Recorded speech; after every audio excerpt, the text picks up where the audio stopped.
Welcome back to Stu Structures. We're here to continue on with the Belington Freight House on the B&O Railroad, so stay tuned.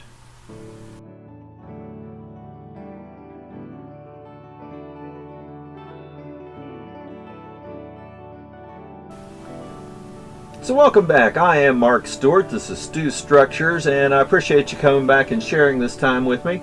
We are here to continue on with the build from the Belington Freight Station. It was coming along nicely in the last video that I put together. It just, I was getting into some time and had to do some other things, so I decided to do a second video on this, so we should be able to get it maybe completed in this one. But one thing I noticed when I was going back and looking at the original blueprint plans for this is that the concrete deck on the railroad side of this structure actually came out and was underneath the decking on the outside of the building as well, and I had finished the concrete foundation at the edge of where the actual structure was.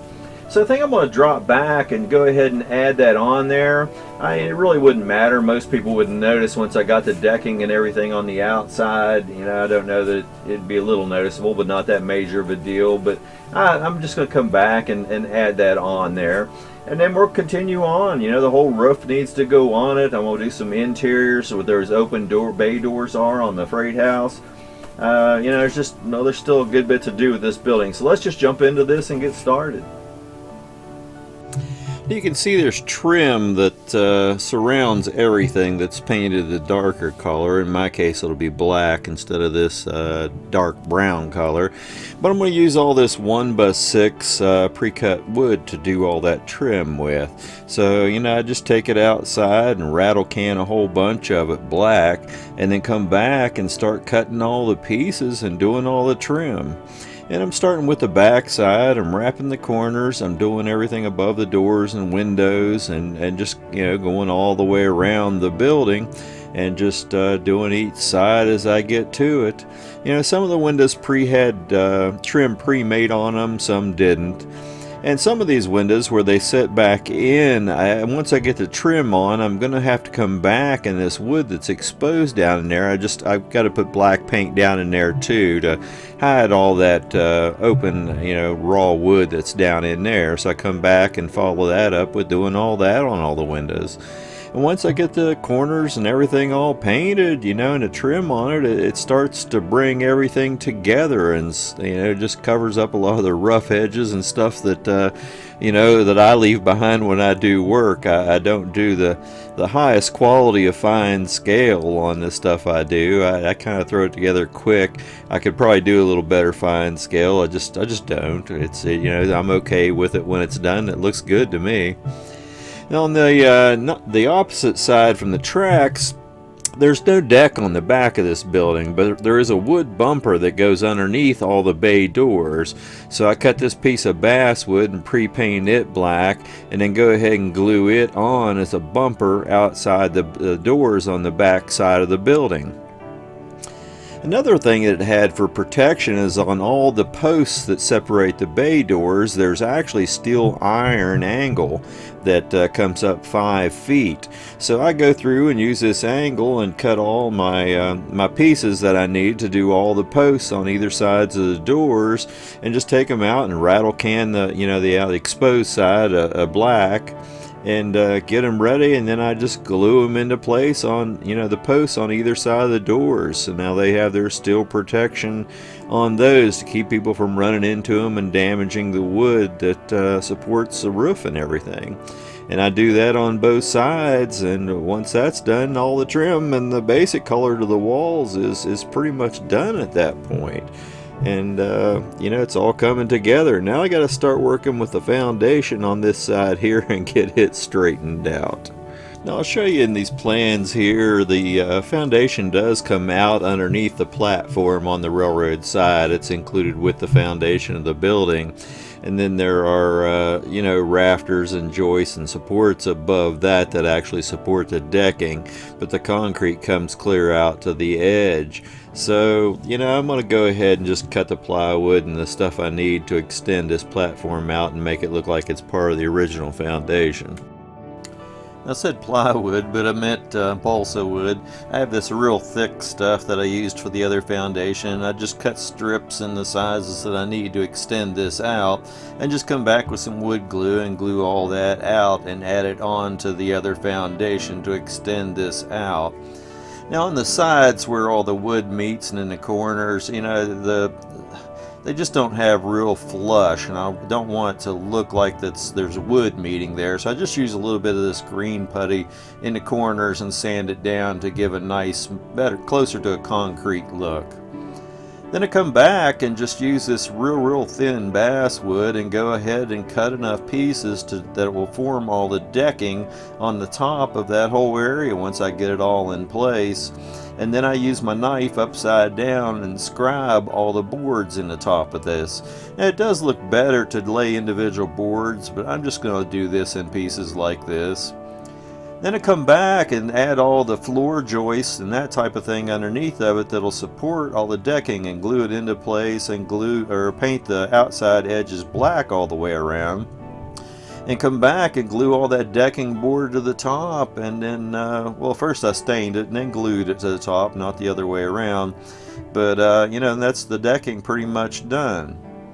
Now the walls, they're really long and they want to kind of slope in the middle of this wall, so I'm going to start adding supports. So I find all this real big square stock and just cut a bunch of small pieces to use along the top of the walls above the windows and doors, and I just come back and glue several of those into place. And you know, it's nothing great, but it'll add some extra structure to this so that I can handle it and not bend and move things around. And then once I go ahead and put supports in between these, it adds a lot of structural strength to the building and makes it easier to handle it without creating a problem. Then I use that real same thick wood that I used for the foundation and cut a long strip to go between the peaks to create the peak of the roof. And then I come back, and where all those cross members were at the tops of the wall, I just add some upward bracing to give that a little more support across the length of the building. Now before I go on and do the roof and the top of this, I want to go ahead and add some scenery materials to the inside area. So, you know, I just go through my miscellaneous stuff. I found some bags that I made out of different stuff, and you know, some of these were pre-made, some I made the crates to go inside of it. And I just choose a lot of miscellaneous stuff, some wood barrels, some 55-gallon drums, some small crates, and I just paint some of this stuff and come back and add that to the interior everywhere where you'll see from the outside. And I go ahead and just put some green paint on the interior walls as well, so that it'll look like it's a finished wall inside. And I come back and start adding all this bracing into the roof that will glue the plastic to. And I do all these upright supports first, and then I come back, because I'm using some thin plastic, and just put this extra full length of bracing halfway down either side to give it a little more support for the plastic. And you know, for the plastic, I'm just using one of these old for sale signs. It's fairly thin plastic, but it'll work and do the job that I want it to do. So I cut the two long pieces that I need to do either end of it, and just come back and glue both of those on at the top. The top isn't perfect, but you know, it'll get shingles and stuff on it anyway, so it'll be fine. And I come up with a drawing because I need to figure out the wood for under these overhangs on the two lower sides. And I go ahead and figure the size and thickness of the lumber I need. And I have this balsa wood here that I'm going to go ahead and cut all the pieces just to make rafters out of. So I just cut it to length, and I come back with a knife and just, you know, slice off all the boards that I'll need to do all those rafters. Now, there's about 100 of these, so it takes a little bit of time, but I just don't have any pre-made wood. So then I come back underneath both those eaves on both sides and just mark my lines 2 foot on center where all those will go, so I have something to go by to lay them out. I take this piece of basswood here and I use a square on it to make sure it's perfectly square, and I'm just using this as a jig to gum through and glue each of those parts and the rafters on to underneath there, and I just go down both sides all the way. The outside edges on both ends do extend out past that, so once all those are in place, I come back and add the extra full length strips that go clear to the peak of the roof down to the bottom on either end, and I pre-paint these black so I don't have to worry about coming back and trimming those. And then on the outside edges of the eaves, it gets this fascial board all the way across both outside edges of that, so I come back then add that in, and then come back and just start painting the whole underneath side of that. Now I had pre-painted the 2x6 that was on the top edge of the white paint on the wall as well to make that easier to paint, but that's that whole step of the process out of the way. So there you have another episode of the Belington Freight Station. I'm going to go ahead and continue this on in the next video. This video is a little shorter than I normally do, but I think if I add everything in that I'm going to do in the next video, it'd just be too long of a video. So I'm just going to add this in the next one. We still have the roof to do. There's still a little bit of work to do on the platforms. There was originally a 300-foot extension platform from where this building ended on along the siding. I think that's a bit long for a model railroad, so I think I'm going to go ahead and build 100 feet of platform to extend beyond this. We have stairs to add on to it. All the roof work needs to be done.